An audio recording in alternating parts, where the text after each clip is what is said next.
Today I want to discuss very interesting topic with Maya. Uh, so I would like Assalam. to start. The topic is the role of creativity in problem solving. Uh, Maya, please elaborate. Gotcha. So, creativity and problem solving, it's interesting how often that gets overlooked, right? Like, we're taught algorithms and process, which are super important, but sometimes the best solutions aren't in the textbook. What sparked your interest in this specifically? First of all, elaborate creativity and relate with problem solving. All right. At its core, creativity is about generating something new, an idea, an approach, a solution. Problem solving is obviously about finding solutions. But where creativity really comes in is when the standard solutions just don't cut it. When you're facing a truly complex issue, just applying the usual methods can leave you stuck. Creativity allows you to look at the problem from different angles, challenge assumptions, and connect seemingly unrelated ideas. It's about breaking out of mental ruts. Does that make sense? Thank you so much for that. Now I want to know how does creativity influence the way people approach complex problem? Mm. Well, I think it shifts the focus from what we know to what's possible.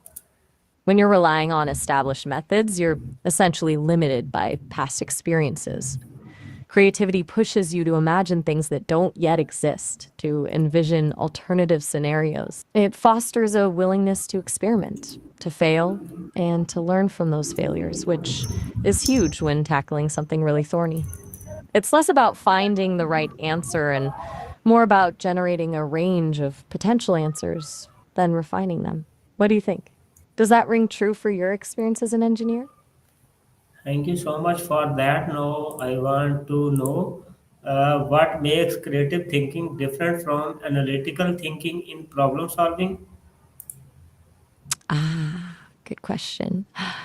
They're both vital, but they operate differently. And analytical thinking is very linear, breaking down a problem into its parts, applying logic, and finding the most efficient solution. It's about precision and accuracy.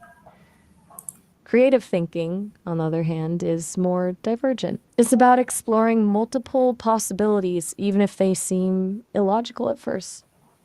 It thrives on ambiguity and intuition. Basically, analytical thinking says, how do we solve this? While creative thinking asks, what else could this be? They're really two sides of the same coin, though. You need both. Too much analysis can stifle innovation, and too much creativity without analysis can lead to impractical ideas. Thank you so much for that. Now I want to know the second one, which is that how can creativity help uncover solutions that are not immediately obvious? Right. So the not immediately obvious part, I think creativity works by disrupting established patterns of thought. When you force yourself to think differently through brainstorming, mind mapping, even just taking a walk, you bypass those automatic responses.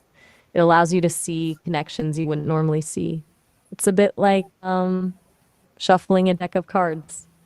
The cards are all the same, but a new shuffle creates new combinations. You might stumble upon a solution that was always there, but hidden in plain sight because you weren't looking at it from the right angle. Have you ever had that experience where a solution just kind of clicked after letting a problem sit for a while? Thank you so much. Now I want to know the role does curiosity play in developing creative solutions? Ah, big role. Huge, actually. Curiosity is really the engine that drives creative thinking. If you're not curious, you're less likely to ask, what if, or why not?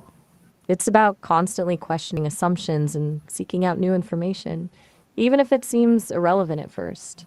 It's also about being open to different perspectives, actively seeking out opinions that challenge your own.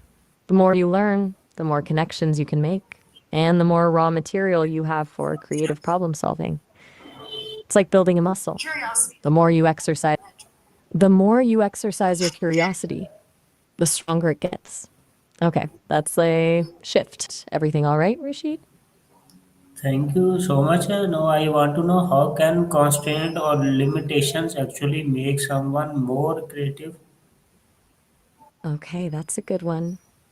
It seems counterintuitive, right? Like less is more. But constraints can actually be incredibly powerful catalysts for creativity. When you have unlimited resources or options, it can be paralyzing. Constraints force you to focus, to prioritize, and to think outside the box.